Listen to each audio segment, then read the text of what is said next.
Alors bonsoir mesdames et messieurs, bonsoir à toutes et à tous, mesdames et messieurs les élus, l'ensemble des intervenants à cette soirée, et puis vous tous et vous toutes ici présentes. Alors d'abord, au nom des 48 membres du club d'entreprise du Pays Glazik, alors une petite anecdote aussi, et puis Jean Olivreau pourra le rappeler tout à l'heure. Le Pays Glazik, c'est bien le Pays Glazik historique qui comprend les 27 communes du Pays Glazik.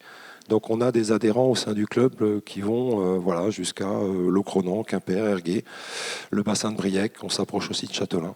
Donc voilà, le champ est assez large. Alors le club représente 1870 salariés. Et au nom des 48 membres et des 1870 salariés qu'on représente, moi je suis en tout cas ravi de vous accueillir ce soir parmi nous. Pour cette grande soirée, l'entreprise de demain, c'est maintenant. Alors, cette soirée, c'est l'aboutissement d'un travail qui a démarré au mois de janvier de cette année. On ne l'avait pas vraiment envisagé sous ce format-là au départ, pour être honnête avec vous, mais depuis, il s'est passé les événements qu'on connaît. Donc ça veut dire qu'on traverse une crise sans précédent. L'anxiété, l'angoisse, l'incertitude de l'avenir, les doutes et les peurs parfois sont des éléments présents, tant pour nous, pour les salariés de nos entreprises, et aussi pour notre environnement professionnel comme privé. Avec l'équipe qui a travaillé d'arrache-pied sur ce projet, on a fait le choix d'aller jusqu'au bout. À de nombreuses reprises, j'ai eu des retours de diverses personnes qui nous ont préconisé d'abandonner ce projet, et puis certains ont même appelé ça une folie.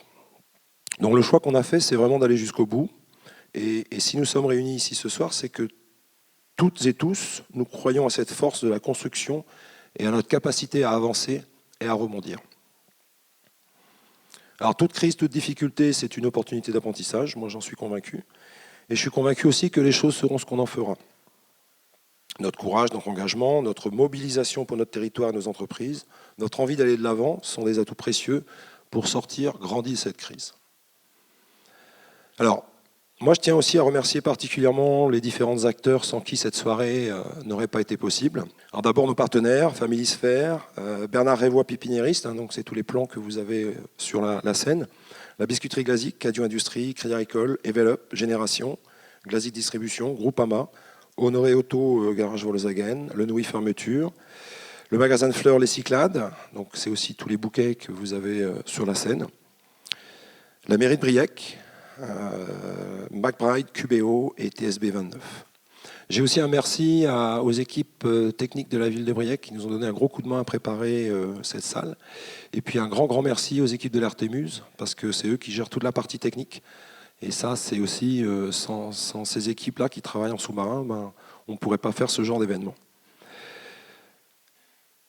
Je remercie aussi l'ensemble de nos intervenants, donc merci à tous les 12, et merci aussi à Jean Olivreau d'avoir répondu présent, répondu avec beaucoup d'enthousiasme, et puis accepté aussi de partager vos vécus, vos expériences et vos points de vue sur tous ces sujets. Un grand merci à l'équipe qui a travaillé à la construction de la soirée depuis 10 mois. Et puis surtout, et pour moi c'est le plus important, merci à vous toutes et à vous tous d'être présents, d'avoir fait ce choix d'être présents. Donc merci à vous d'être là. Et moi je vous souhaite en tout cas une très très belle soirée.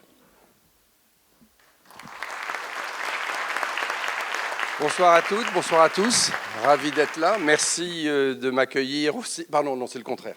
Merci d'être ici. Aujourd'hui, nous allons parler de l'ambition. On va parler du changement, on va parler de la capacité que l'on a à construire ensemble. Et je voudrais revenir sur le fait qu'on nous a beaucoup dit de ne pas faire ce que l'on allait faire. Mais sachez que les 12 personnes qui sont présentes, à qui je dis merci pour leur participation, étaient prêtes à intervenir aussi juste en streamline et en studio, ou de faire des webconférences. Donc on avait 2 backups au cas où il arrivait quelque chose ce soir. Donc encore une fois, merci, et merci à toutes et à tous d'être présents aujourd'hui.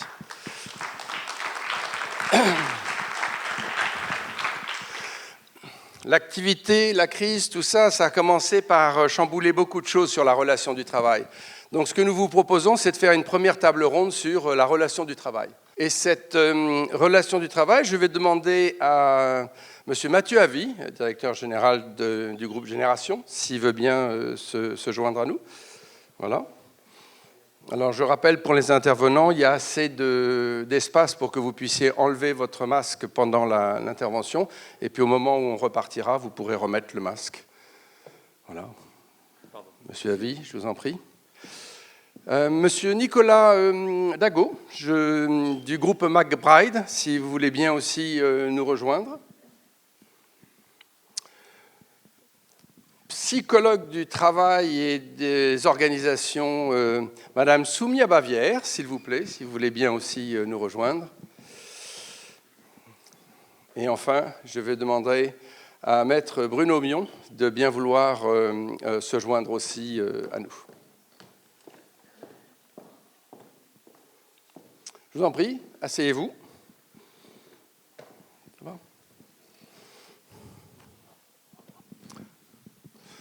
Encore une fois, merci de participer. Voilà, vous allez être beaucoup plus à l'aise. Ils sont souriants quand même, hein, c'est bien.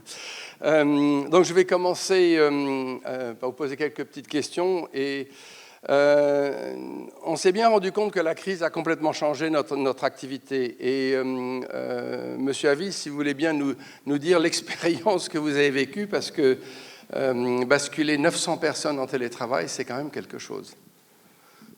Oui, peut-être 2 mots sur l'activité de Génération pour vous faire mesurer l'impact. Donc Génération, c'est une entreprise qui rembourse des frais de santé, qui maintient du salaire en cas d'arrêt de travail pour à peu près 2 millions de personnes en France.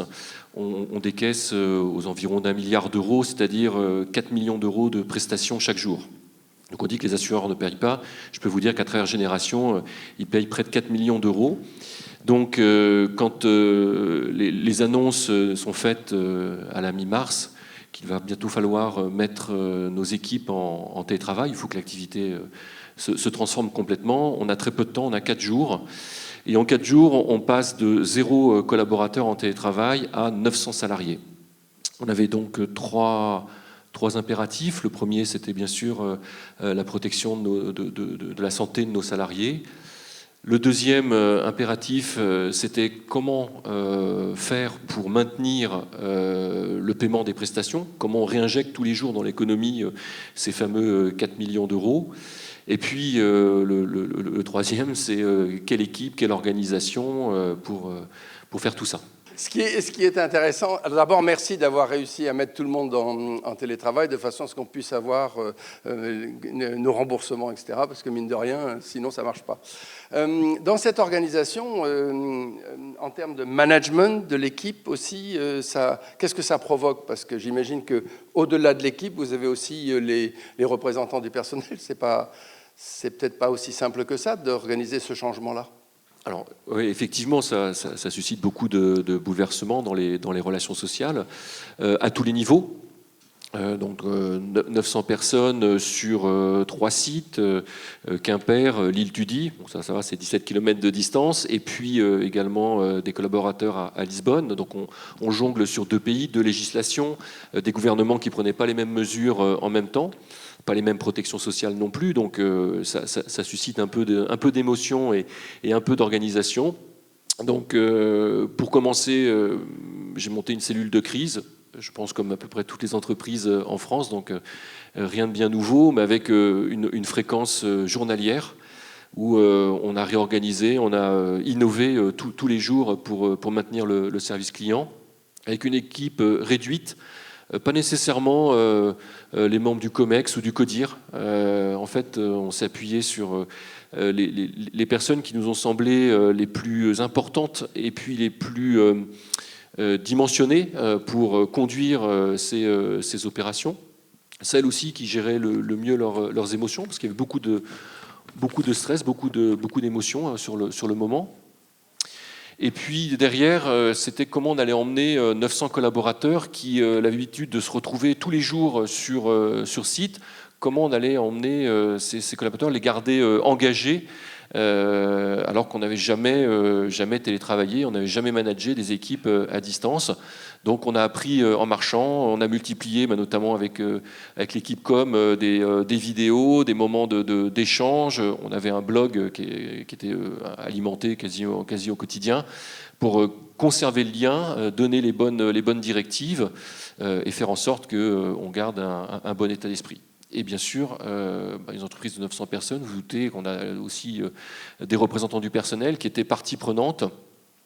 Un syndicat chez Génération qui est la CGT et qui a joué le jeu, qui a été complètement partenaire depuis maintenant 17 mars pour faire en sorte que tout se passe bien. C'est clair que pour qu'une activité comme ça puisse se faire, c'est non seulement il faut que le dirigeant soit en capacité d'amener tout le monde, mais derrière, il faut que vous ayez toutes les équipes qui vous suivent et qu'il y ait toute l'organisation de l'entreprise qui suive derrière. Ah oui, le DG n'est pas tout seul. D'accord. Moi, je suis pas. Non, c'est vraiment toute l'équipe qu'il faut emmener. Donc, c'est garder l'engagement et dans une organisation où finalement on se voit plus qu'à travers du Zoom ou du Teams. Enfin, je pense que vous l'avez tous éprouvé. C'est garder cet engagement, ce lien qui permet d'avancer. Ouais. C'est aussi une expérience apprenante. C'est-à-dire que de tout ça, vous en tirez quoi pour le futur ? Alors culturellement, je pense qu'on est une société de gestion, donc très marquée par les procédures, très organisée, très structurée. Là, on s'est aperçu qu'en situation de crise, il fallait réagir vite. Il fallait réagir très vite. Donc, ça nous a appris à aller vite. Ça nous a appris à faire des raccourcis. Ça nous a montré que là où on imaginait mettre 80 personnes en télétravail, puisqu'on venait juste de signer notre accord télétravail, on devait démarrer au 1er avril, on était capable d'en mettre 900 en 4 jours. Donc, moi, en tant que dirigeant, et puis je pense que les autres membres de la direction, ça nous a secoué dans notre capacité finalement à réaliser des choses, à agir beaucoup plus vite qu'on pouvait le faire précédemment. En tout cas, c'est un très bel exemple d'adaptabilité de l'entreprise. D'abord, c'est de la flexibilité dont vous avez fait preuve aussi. On verra ça un petit peu plus tard. Je crois qu'on n'avait pas le choix. mais il faut arriver à le faire. Il y en a qui sont restés bloqués. Et là, ça n'a pas été le cas. D'accord, on est allé de l'avant. Et puis aussi ce côté apprenant, c'est-à-dire que des crises, on en aura d'autres. D'accord, on apprend. Et puis finalement, il y a des choses qu'on garde pour le futur. Merci beaucoup, Monsieur Avi, pardon.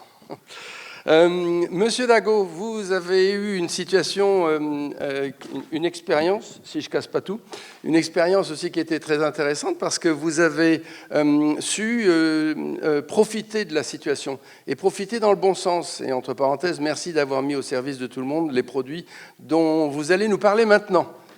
Bonsoir à tous tout d'abord. Pour vous présenter en quelques mots l'activité de McBride, on est fabricant d'aérosols, de produits d'entretien et produits cosmétiques pour la grande distribution. On emploie 135 salariés sur le site de Rospordin et on fabrique plus de 60 millions d'unités par an. Donc effectivement, comme vous le disiez, on a saisi une opportunité. Le Covid a fait beaucoup de dégâts autour de nous, on l'a vu. Nous, on a vécu un confinement à l'usine finalement, puisque le besoin immédiat était la production de gel et spray hydroalcoolique. Et en moins de 3 semaines, des produits que nous ne connaissions pas, nous avons développé, industrialisé, produit et livré 700 000 unités que nous avons livrées à la région Bretagne. Cette même région a pu livrer au travers des différents départements, dans les EHPAD, dans les mairies, notre produit gel et spray hydroalcoolique et a été bien utile à la nation. Ensuite, nous avons surfé sur la vague un peu plus longtemps que ces quelques semaines puisque nous avons livré nos clients, la grande distribution, et produit plus de 8 millions d'unités en 2 mois et demi. Très bien. Qu'est-ce qui a motivé, au-delà du côté économique, parce que je vois bien ceci, mais comme on a eu l'occasion d'en discuter, vous aviez une autre motivation derrière, dans le cadre de saisir cette opportunité qui était une opportunité de production, d'accord, industrielle. Effectivement, la première des choses, c'était déjà de garder à l'emploi les 135 salariés. Nous ne savions pas dans quelle direction nous allions sur nos propres produits. Donc nous avons cherché des idées pour produire ce type de produit et donc aussi donner du sens au maintien de l'activité, puisque plusieurs peut-être d'entre vous ont vécu un message assez fort de la part de notre président, mi-mars, annonçant un confinement, et la peur de nos salariés s'est ressentie sur leur visage, et il était indispensable pour nous de donner du sens et de participer à l'effort de guerre, si je puis dire, tout au long du confinement et ces mois qui ont été relativement difficiles. Vous avez aussi réussi avec ce projet-là à retrouver une unité avec les gens. Les équipes ont été très intéressées de faire ça.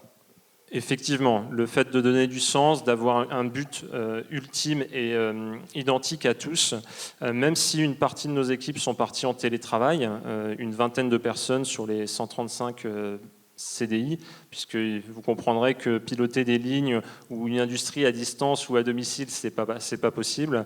Nous avons recentré toute notre communication, la direction et les ambitions que nous avions sur un seul objectif ultime, qui était de produire et de livrer ces produits.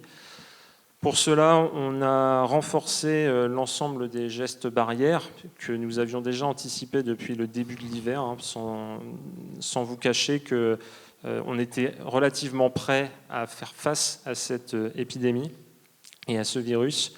Et ensuite, on a partagé grandement tout ce que l'on faisait, tous les changements quotidiens que nous avons apportés avec les élus. Donc le CSE a été très proche de nous. Nous avons mené à minima un CSE extraordinaire par semaine pour partager avec eux la direction dans laquelle nous allions. Et à la suite de chaque CSE, j'ai réuni l'ensemble de mes équipes pour pouvoir partager les grandes lignes et la direction dans laquelle nous allions. Merci beaucoup. En tout cas, encore une fois, merci d'avoir mis aussi vite, parce que mon expérience passée me fait qu'on ne met pas les produits en 3 semaines. Là, il a fallu aussi faire preuve de beaucoup d'agilité, d'adaptabilité pour y arriver. Madame Bavière, d'accord, on parle du sens, de l'utilité, et je trouvais que c'était une des choses qui, dans le cadre de la crise, a été important d'aborder. Le sens, l'utilité pour l'employé ou pour le dirigeant face à cette crise, d'accord, le télétravail, le chômage partiel, on est dedans, je pense que c'est ce que je voulais dire.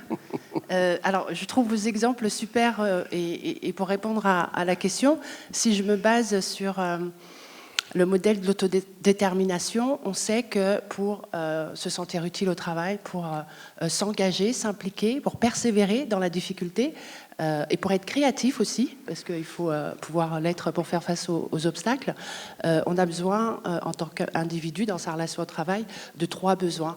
Les rapports sociaux, le sentiment d'appartenance, le sentiment d'affiliation dans une équipe, le besoin d'autonomie et de marge de manœuvre, avoir l'impression qu'on est en capacité de pouvoir changer les événements et dépasser les obstacles qui s'offrent à nous, et le sentiment de développement de compétences au travers des challenges qu'on va nous donner à relever et qui participent, en tout cas dans ces effets, à s'impliquer et à être créatif.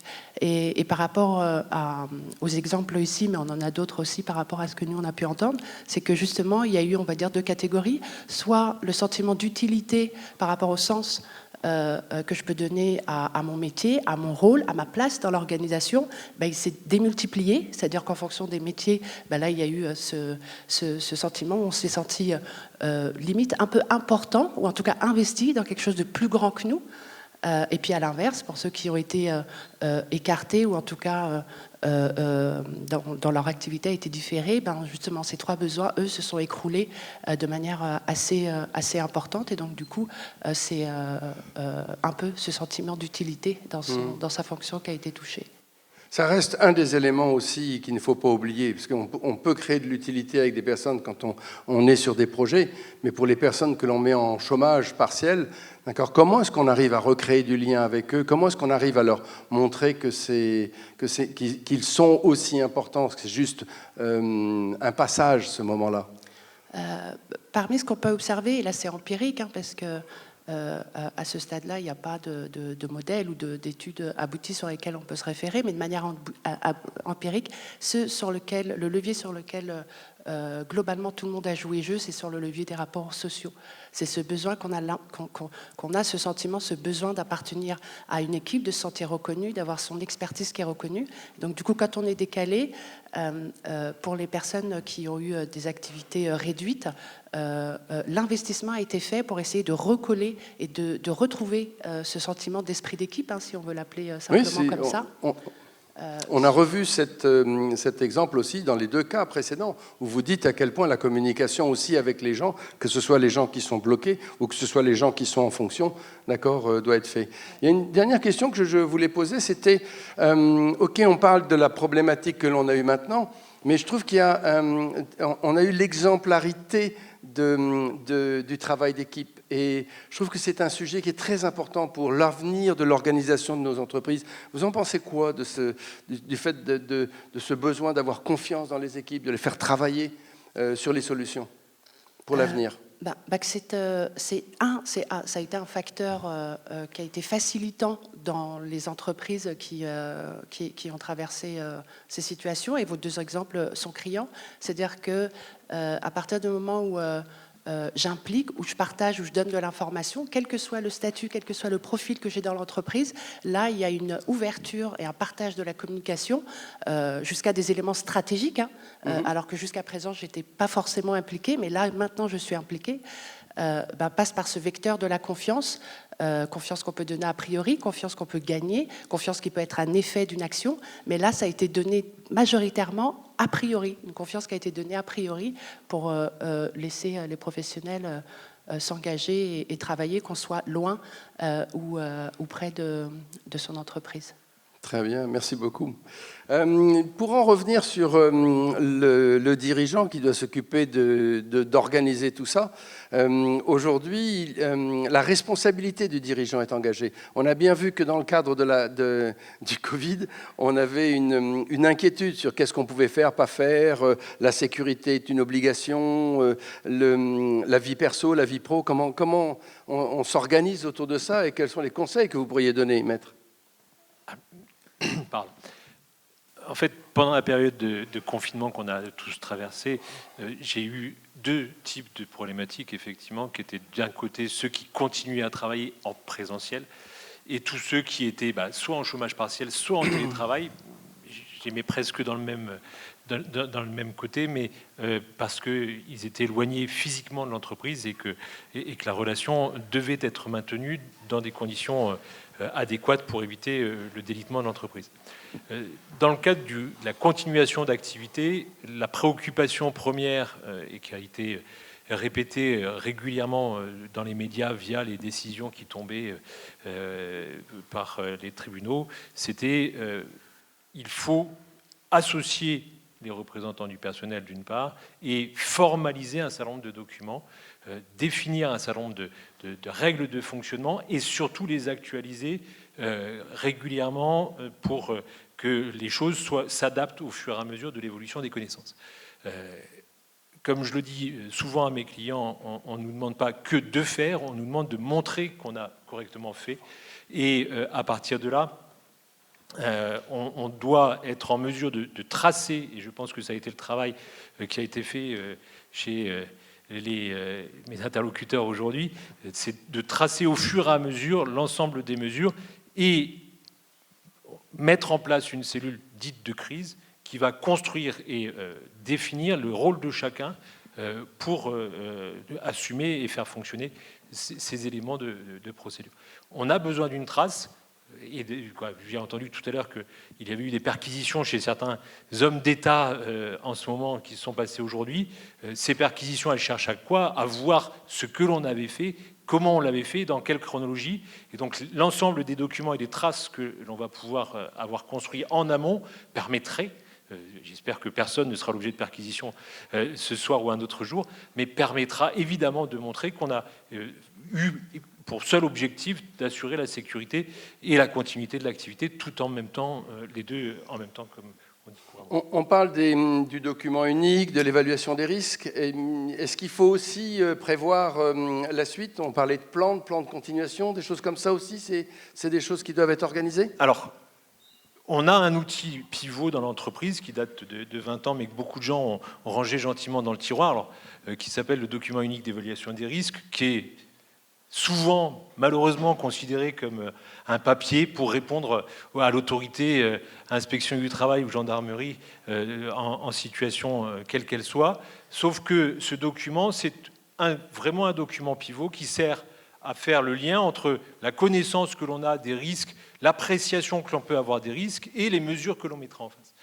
Après, c'est un outil assez lourd parce que c'est un document souvent très volumineux, quand on le fait sérieusement, qui en plus est assez lourd et lapidaire parce que par définition, face à un risque, on va mettre un champ de mesures, mais on ne va pas nécessairement les détailler. On va dire qu'en face, on va mettre des équipements de protection individuelle, etc., sans dire lesquels éventuellement. Et donc, face à la situation de Covid qu'on a traversée et au fait que l'on devait s'adapter minute par minute à la connaissance du risque et même à la compréhension du risque, à la manière de savoir comment, quel outil va être passé d'une personne à l'autre, etc., et comment les choses vont se mettre en place, le document unique n'était pas l'outil le plus adéquat. Il devait être l'objet d'aller-retour, mais ce n'était pas le document le plus adéquat.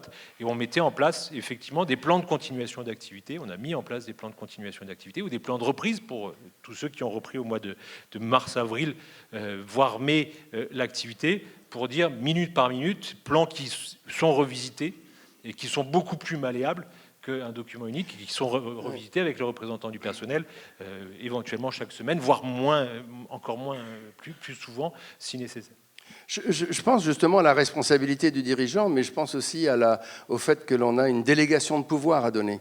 Et c'est sûrement des choses qu'il faut aussi travailler, parce que c'est fondamental dans une entreprise. C'est pas parce qu'on va dire il faut faire ceci ou décider ceci, inclure les gens, comme vous l'avez dit tous, pour qu'il y ait un travail qui soit coopératif, collaboratif. Mais je reviens sur cette notion de responsabilité et le fait de la délégation de pouvoir. Si vous pouviez nous faire un petit commentaire là-dessus, je pense que c'est important aussi. En fait, pour traverser, entre guillemets, facilement, si on peut utiliser un terme comme ça, une crise aussi brutale et surprenante que celle qu'on vient de traverser, l'entreprise a intérêt à s'être structurée bien en amont. On ne se découvre pas une organisation, l'organisation est là, et il est important que cette organisation soit suffisamment tracée pour qu'on sache qui fait quoi. C'est une question au quotidien. Alors, qui fait quoi, voire qui remplace qui en cas de difficulté. Et d'ailleurs, dans les plans de continuation et de poursuite d'activité, on avait la question de si le directeur n'est plus là, qui prendra la suite, etc. Mais dès lors que l'on a construit qui fait quoi, on va pouvoir se poser la question de qui est responsable de quoi dans le fonctionnement, et qui est responsable de quoi amène la construction de délégations de pouvoir en disant toi, je te confie tel champ de compétences, tu es responsable au sens large du terme, y compris par rapport à des fautes ès-qualité, comme on dit, y compris par rapport à des responsabilités pénales, mais dans le sens de je veux que chacun sache qui fait quoi pour que derrière, on n'ait pas de trou, on ne puisse pas se retrouver à dire mais justement, il n'y a personne pour faire cette partie-là. Donc c'est un travail de diagnostic en amont de l'entreprise pour savoir qui se voit confier quel périmètre, quels sont les périmètres où personne n'est compétent au sens hiérarchique ou fonctionnel du terme, et donc à ce moment-là, arriver à définir qui va combler ce trou et qui va assumer la responsabilité et le fonctionnement, c'est un élément réciproque, c'est pas une responsabilité pour me débarrasser de ma propre responsabilité, non, c'est une responsabilité pour te dire, sur ce périmètre-là, tu vas avoir la compétence et l'autorité, et tu auras donc les pouvoirs aussi pour faire le travail et assumer ces rôles. Et ça, c'est un travail compliqué, parce qu'il faut se poser, il faut prendre le temps de regarder les différents interlocuteurs de l'entreprise, mais c'est, à mon sens, un travail indispensable, que l'on confie une responsabilité pénale ou non. Je pense que c'est un travail indispensable pour structurer l'entreprise et permettre au quotidien de répondre au fonctionnement et éviter de laisser dans le vide un certain nombre de situations. Et puis, dans les circonstances exceptionnelles, d'être en mesure, effectivement, de réagir de manière parfaitement efficace parce qu'on sait, chacun sait ce qu'il a à faire dans le fonctionnement de l'entreprise. Merci bien. Je vais juste donner une petite conclusion, mais comme je vais vous demander à chacun de me donner 2 recommandations pour l'Assemblée, ça va vous laisser un petit peu réfléchir à ceci. On remarque par rapport à la relation du travail qu'en fait, ce qui nous est arrivé nous a permis d'être des entreprises apprenantes. Ça nous permet de nous adapter, de voir comment on peut agir face à l'adversité, mais aussi comment on peut prévoir l'avenir. Et ça, je pensais que c'était important. La deuxième chose que l'on entend quand on vous écoute, c'est aussi le fait qu'il faut s'appuyer sur nos ressources, et les ressources vivantes de l'entreprise, c'est-à-dire l'humain. Donner du sens à l'humain, que ce soit l'employé, que ce soit le manager ou que ce soit le dirigeant, c'est extrêmement important. Donner du sens à la personne, elle est capable de vous amener aussi du plus. 1 + 1, ça fait plus quand on donne la possibilité aux gens de s'exprimer. Et enfin, ce n'est pas qu'une dimension légale. Il y a plein de choses qu'il faut faire derrière. La dimension légale, elle est là aussi pour pour protéger l'employé. Elle est là aussi pour permettre d'encadrer le dirigeant. Donc, utilisez ceci à bon escient pour pouvoir organiser et prévoir comment vous allez affronter les prochaines crises à l'avenir. Alors maintenant, je vais me retourner vers vous. Est-ce que vous voulez bien me donner 2 recommandations que vous feriez à l'Assemblée ? Vous commencez. Je vais commencer. Vous avez entendu 2 mots, document unique et délégation. Très clairement, les obligations légales ne sont pas que des obligations légales. Si on les prend au sérieux, on a un vrai gain pour notamment la santé et la sécurité des salariés. Et la deuxième chose, et vous l'avez bien compris, plus vous organisez, vous structurez la réflexion et le fonctionnement de votre entreprise, plus elle sera justement malléable et elle saura s'adapter aux circonstances particulières. Très bien. Madame Bavière, quelles seraient les 2 recommandations que vous feriez à l'Assemblée ? J'ai envie de dire, la première, c'est miser sur le travail d'équipe, mais dans le sens où, pour moi, c'est vraiment un axe fondamental de développement de l'entreprise demain, parce que ce qui a fonctionné et ce qui a fait tenir, pour grande partie, dans les retours qu'on a, c'est la force de ce système dans un plus large système qui a fait que ça a fonctionné.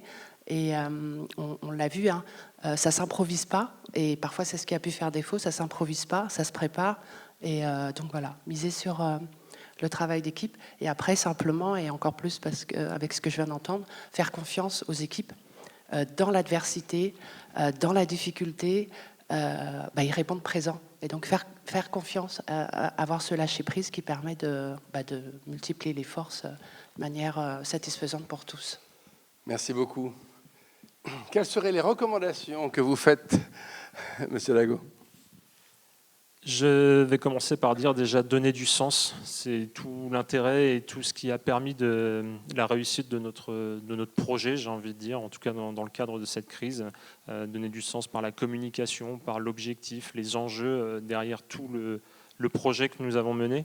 Et puis avoir une certaine agilité. C'est pas forcément nouveau, mais là on a eu l'occasion de le mettre en pratique. Et plus on est agile, plus on arrivera à s'adapter au contexte et à ce type de crise que l'on ne souhaite pas, bien évidemment, d'autres très prochainement, mais l'agilité et donner du sens. Merci. On va en parler justement de l'adaptabilité et de la flexibilité. Monsieur Havy, quelles seraient les 2 recommandations que vous feriez ? C'est dur de conclure après toutes ces conclusions. On commence, on conclut. Je dirais l'anticipation, parce qu'effectivement, tout ne s'improvise pas au dernier moment. Donc, quelle que soit l'ampleur de la crise, si on l'a préparé à minima avec des plans de continuité d'activité, à travers le document unique et autres, ça facilite les choses. Et on avait déjà un certain nombre de fondamentaux qui nous ont permis d'aller vite. Et puis après, c'est la qualité des équipes, parce qu'en fait, le sujet, c'est l'exécution. Donc, c'est l'engagement des équipes sur lesquelles on travaille bien sûr en permanence, mais on voit en temps de crise combien il est important. Très bien, merci beaucoup. Merci infiniment pour les recommandations que vous avez faites, parce qu'on voit encore une fois que l'idée, c'est de retravailler sur l'anticipation, permettre à nos entreprises d'être flexibles et de faire confiance en l'actif numéro 1 que l'on a dans l'entreprise, qui sont les hommes et les femmes qui sont ici présentes aussi ce soir. Je vous remercie infiniment, merci beaucoup. Vous pouvez remettre vos masques. D'accord, et vous allez repartir parce qu'il y a un sens, n'est-ce pas, que nous devons respecter. et nous allons préparer. Alors je vais reprendre, pendant que l'on est en train de faire la partie nettoyage. Nous voulons nous assurer que nous préparons la situation au mieux pour la deuxième table ronde. Mais regardez encore une fois ce que l'expérience nous montre. L'expérience nous montre que, en fait, on a les moyens d'anticiper ce qui était pas forcément prévisible. Et aujourd'hui, on nous parle beaucoup de ce monde VUCA, volatile, incertain, complexe et ambigu. Je crois qu'on entend encore plein de choses en mémoire. On doit rester une entreprise apprenante. Systématiquement, une crise doit être un moment pendant lequel on apprend. On doit s'améliorer. L'amélioration continue est un très vieux truc que l'on a dans les entreprises, mais avec ce qui nous arrive, encore une fois, il faut retravailler sur qu'est-ce que l'on a appris maintenant. Monsieur Avi nous dit que même dans l'organisation managériale de son entreprise, il a appris quelque chose. La rapidité avec laquelle McBride a réussi à lancer ses produits, ça transforme automatiquement la supply chain dans une entreprise comme ça. Ça la rendra encore plus flexible pour les prochains lancements qu'ils feront. Quand on entend Madame Bavière nous dire à quel point c'est important de garder le lien avec les gens, que les gens se sentent partie prenante d'un projet. C'est comme ça que vous gardez aussi l'engagement dont on parle avec nos employés. Et enfin, que ce soit aussi d'ailleurs nos managers et entre parenthèses les dirigeants aussi. C'est un point qui est important. Et le dernier point, c'est que je voudrais appuyer sur ce point. Mettre ce que vous avez dit, je trouve, est important. Ne pensez pas que certains documents que l'on considère souvent dans l'entreprise comme des documents administratifs n'ont pas eu un but. Et le but de ces documents, c'est de nous permettre d'affronter le risque. C'est de nous permettre d'être plus agiles. C'est de nous permettre d'être adaptables. C'est aussi de responsabiliser les équipes. C'est aussi de donner du sens et de l'utilité aux membres de nos équipes, de façon à ce qu'on ait des entreprises qui puissent performer pour demain.